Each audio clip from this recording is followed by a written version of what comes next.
ജേർണലിസ്റ്റുകൾ എപ്പോഴും ക്യാമറ തിരിച്ചു വെക്കേണ്ടത് ഈ ദിലീപിൻ്റെ പ്രൈവസി റൂമിലേക്കല്ല. ജേർണലിസ്റ്റുകൾ ക്യാമറ തിരിച്ചു വെക്കേണ്ടത് പിണറായി വിജയൻ്റെയും മുഖ്യമന്ത്രിയുടെയും മന്ത്രിസഭയുടെയും ആക്ടിവിറ്റീസിലേക്കാണ്. എല്ലാ സമയത്തും ഒരാൾ ഒരു പൊതുപ്രവർത്തകൻ അയാൾ ഗവൺമെൻറ്റുമായി ബന്ധപ്പെട്ട് നമ്മൾ ഇലക്ട് ചെയ്ത് അദ്ദേഹത്തെ അവരെ ഏൽപ്പിച്ച ഒരു കാര്യം ചെയ്യുന്നതിനിടയിൽ ക്യാമറ അങ്ങോട്ട് തിരിച്ചു വച്ചു എന്നതുകൊണ്ട്, അല്പമൊന്ന് ഇൻട്രൂഡ് ചെയ്തു എന്നതുകൊണ്ട് കുറ്റമൊന്നുമില്ല എന്ന് വിശ്വസിക്കുന്ന ആളാണ് ഞാൻ. ജേർണലിസ്റ്റുകളുടെ പണി അത് തന്നെയാണ്. അതേസമയം വളരെ ട്രിവിയലായ കാര്യങ്ങൾ പുൾ ഔട്ട് ചെയ്യാൻ വേണ്ടിയാണ് ഈ പോകുന്നത് എന്നതാണ് ഇതിലെ പ്രശ്നം. മനസ്സിലായില്ലേ?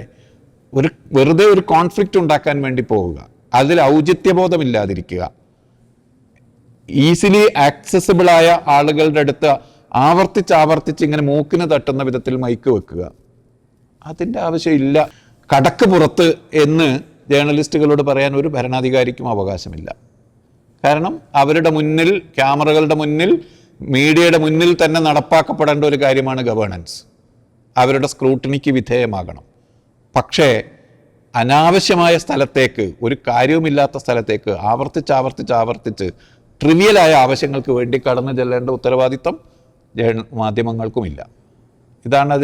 ഇതല്പം കോംപ്ലിക്കേറ്റഡ് ആണ് എന്ന് ഞാൻ പറഞ്ഞത്. ഗവേണൻസ് സംബന്ധിച്ച് വളരെ ക്ലോസ് ആയി സ്ക്രൂട്ടിനൈസ് ചെയ്യുക എന്ന പണിയാണ് നമ്മൾ ചെയ്യേണ്ടത്. ആ പണി ചെയ്യൽ മാത്രമാണ് ജേർണലിസം എന്ന് വിശ്വസിക്കുന്ന ആളാണ് ഞാൻ. അപ്പോൾ ഇതിലൊരു നല്ല ഡിഫറൻസ് ഉണ്ട്. അതായത് ഒരാളുടെ പേഴ്സണലായ കാര്യത്തിലേക്ക് ക്യാമറ തിരിച്ചു വെക്കുന്നതും സർക്കാരിൻ്റെ മറച്ചു പിടിക്കാൻ ആഗ്രഹിക്കുന്ന കാര്യങ്ങളിലേക്ക് ക്യാമറ തിരിച്ചു പിടിക്കുന്നതും തമ്മിൽ വ്യത്യാസമുണ്ട്. രണ്ടാമത്തേതാണ് ജേർണലിസം. ജോർജ് ഓർവെലിൻ്റെ വിഖ്യാതമായ ഡെഫിനിഷൻ ഉണ്ട് ജേർണലിസത്തിൽ, നിങ്ങൾ പഠിക്കുന്നുണ്ടാകും. Journalism is printing something someone doesn't want printed, everything else is PR എന്നാണ്.